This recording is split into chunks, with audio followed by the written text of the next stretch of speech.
And I do hate that we didn't get to hear much about Ralph Benson tonight. The presenter must have been a mix-up there, because there's a lot. We could have talked about Ralph Benson for a solid hour and not told everything.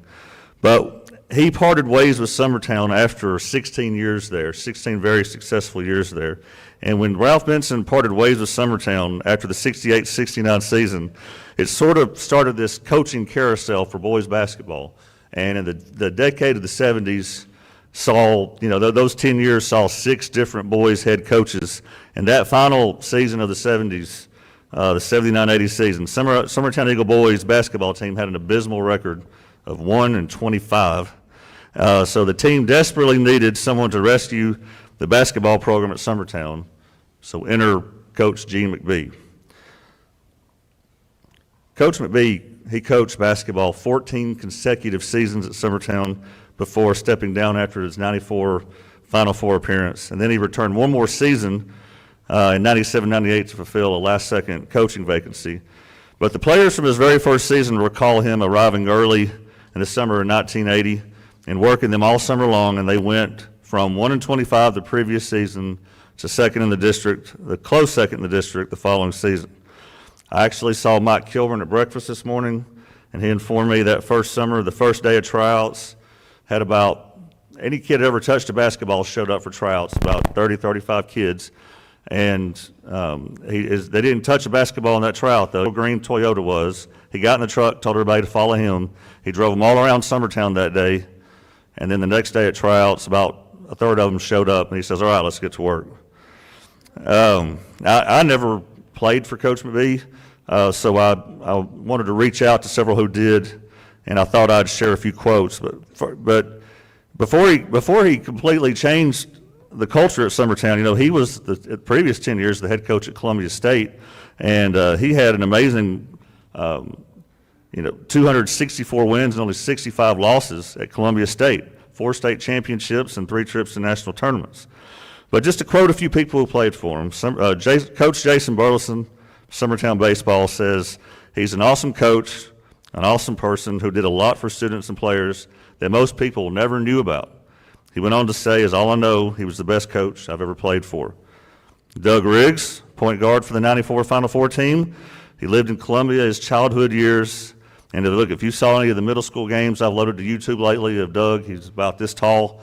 Did not look like a basketball player, but Gene McBee saw something in him, and he took him to school every day to Summertown until he was old enough to drive.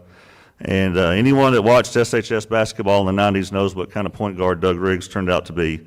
And, of course, we've all enjoyed watching Doug's daughter, Olivia, play the past few years, so you can indirectly thank Coach McBee for that as well. Jeremy Aaron, whose son was on the winning Loretto baseball team this past weekend, said Gene McBee was the greatest practice coach he's ever seen. With his drills touching every aspect of the game, 85% of the practices revolved around defense. Before each season, he would schedule these controlled scrimmages against a superior Columbia Central team, where they spent about 85 of the scrimmage letting Columbia players run their offenses so he could work their defense against those athletes. And then a funny story Jeremy shared during a loss at Collinwood where the officiating was poor. Coach McBee took a dry erase board that normally he would draw up plays for his team on, and he wrote a rather poignant message for the officials on it, and he stuck it on their dressing room door so they'd have to see it before they leave.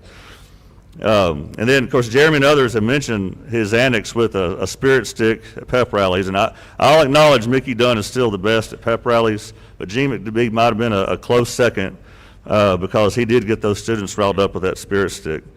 And I've also heard one of his one-liners was, he's got to be the dumbest smart person I've ever met. And then for whatever reason, he just did not like the students walking on the grass. I'm still scared when I'm on campus to step foot in the grass because that was a punishable offense if you stepped off the pavement on your way to or from lunch. And then Philip Willard spent many years learning from McBee and became McBee's successor in the mid-90s and then came back to completely changed girls basketball forever in the early 2000s. He talked about Gene McBee talking to the media at the state tournament and how comfortable he was with them and some of the one-liners he gave them. The media asked, what's the team record? And he said, quote, well, the team was 20-0, but my record was 0-10. And then my personal favorite is they asked Coach McBee what his team's strengths and weaknesses were. And for their strengths, he told them, we have very deceptive speed. We're much slower than we look.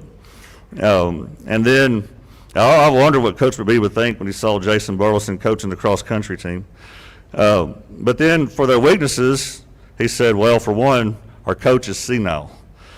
And then Willard spoke about the days with McBee in the 70s at Columbia State, that crazy success that he had there and how the little gym at Columbia State would be packed for those games. He said it was like Phi Slamma Jamma there. If you've noticed the video of him playing the guitar over there, that's something else he'd do at school. He'd cut up with the kids and play guitar for them. And when the baseball team won the '92 championship, he was one of their biggest fans.